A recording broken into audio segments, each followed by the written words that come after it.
I wanted to be in a community of Willoughby Hills.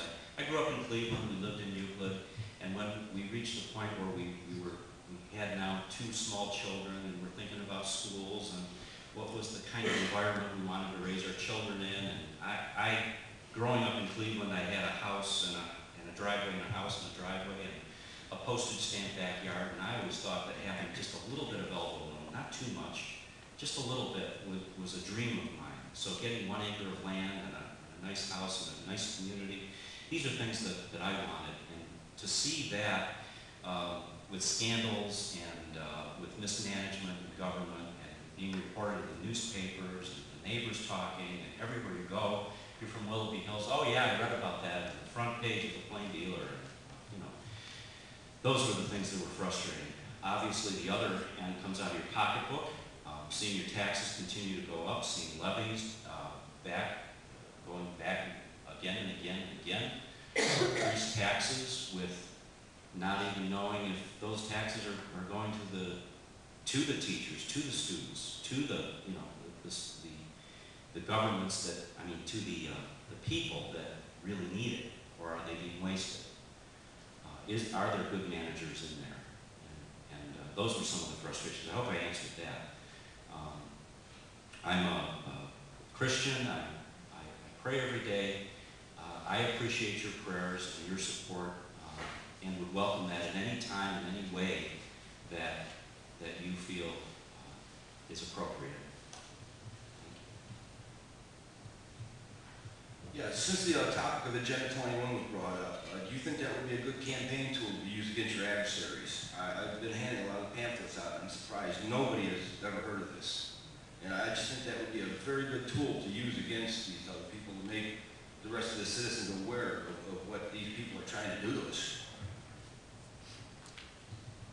You know, the thing that I've learned too along the way here is that every single one of you are part of the campaign team.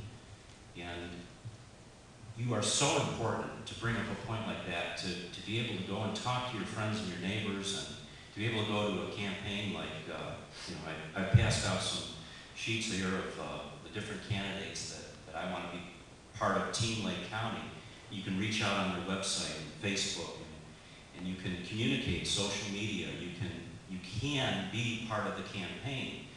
There's some strategies and there's some things that a campaign does. For example, having 3 points and 3 points only, and not coming up with 60 different things. It gets too confusing. But individual points, individuals, people working, you call it grassroots. We're on the ground here. We're knocking on doors. We're passing out literature. We're making those phone calls. And you know what? We're also donating $5, $10, $25, $50, whatever you can do through a campaign website to help get that word out, to help buy that literature. These are things that we all do. We're all part of the government. We are the government. It is by the people, and we are the people. And so I urge you to get involved. I'll talk with you, and we'll sit down afterwards. We'll see if there's anything specific you want to do. You bring up a great point. So thank you for coming tonight, and thank you for your help in the campaign. Any other questions?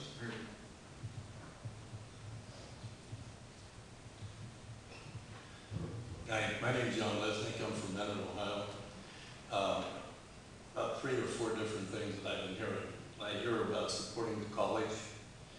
I have a 91-year-old mother-in-law that's been paying for college since Governor Rose put it into office in 1964. Increases in property tax and everything that she's been going through. Been a widow for over 31 years. How do people continue to support a college through property tax? The biggest issue that I believe anybody has as far as taxes are concerned are property taxes. Education that the lady was talking about over here, to reduce teachers and whatever.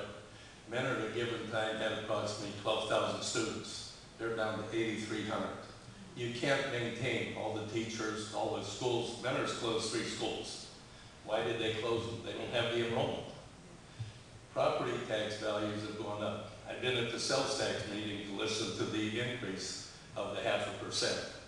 I read in the paper that the 0.5% increase is going to bring in an additional $14 million. Well, if the first 0.5% is bringing in 14 million, and I don't know if people understand the tax structure in Ohio, but 5.5% goes to the state, 0.25% goes to Lake Trent, 0.50 was going to Lake County.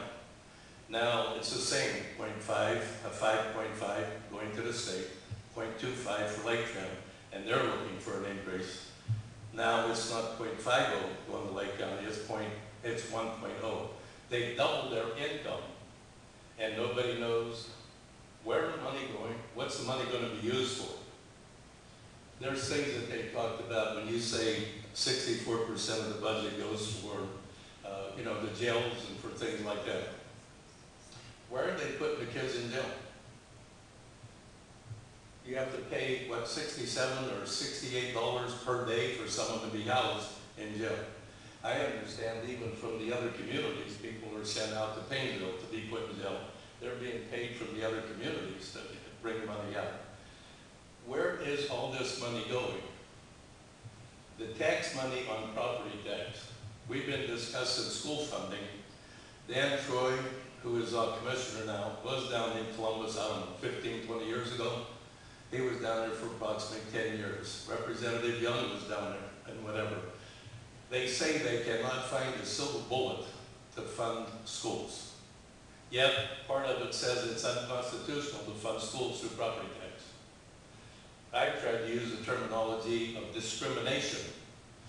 If there's 8 people in here, you can start out with a $100,000 house, a 200, 300, 400, 500.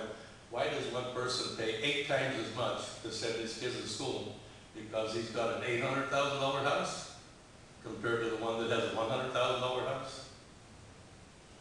What are we going to do about school funding? John, thank you for that question. That was great. I mean, you bring up so many of the frustrations that I've had and that I'm sure many of us have about where funding's going and is it being spent well and why is my tax bill continuing to rise and I don't know where that money's going and is enrollment's down. Why are they spending more? Why are we spending more money per student to educate them than we did even 20 years ago, even 40 years ago? The buildings that we have and the infrastructure, you build infrastructure, you've got to maintain it. Boy, you raised a whole host of issues that, obviously school funding isn't something the county commissioners will do, but I agree with you on the fact that, it's unconstitutional, it's not fair, and, is there something that we can do to change that? Any opportunity that I have to work with our state rep, with our state senators. John Eklund is in half of Lake County, and he'll be on the ballot. Ron Young is in the state house now. He'll be running again. And Lori Dinalo, Painesville City Councilwoman, she will be running. Jason Williger for County Recorder. We'll have Emily Drezik for Clerk of Courts, and of course Steve LaTourette in Congress, and Josh Mandel. Those are our local, I hope I didn't forget somebody, those are our local county people that we're going to work together. We're going to be part of the team that can look at this, that can where we can, we're going to try to turn things around for you.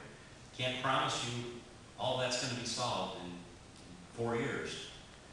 But I know that you want to have an open dialogue and you want to have somebody in there who you can pick up the phone and call, and I promise I will be that person for you if I were elected. Well, one thing about the college that we were speaking of, I just got through reading in a paper not too long ago that 54% of the graduates from college do not have a job. We're so interested in education, but we're not interested in getting people to learn a trade, to do something, to work. Right, I brought up that All point. we're talking about is an education. One of the things I did in 2010, I did run for state representative, and we came very, very close against a long-term incumbent, long-term, very liberal incumbent. And one of the things I started was a roundtable with the business owners, and many of these were manufacturers. And one of the things I got out of that is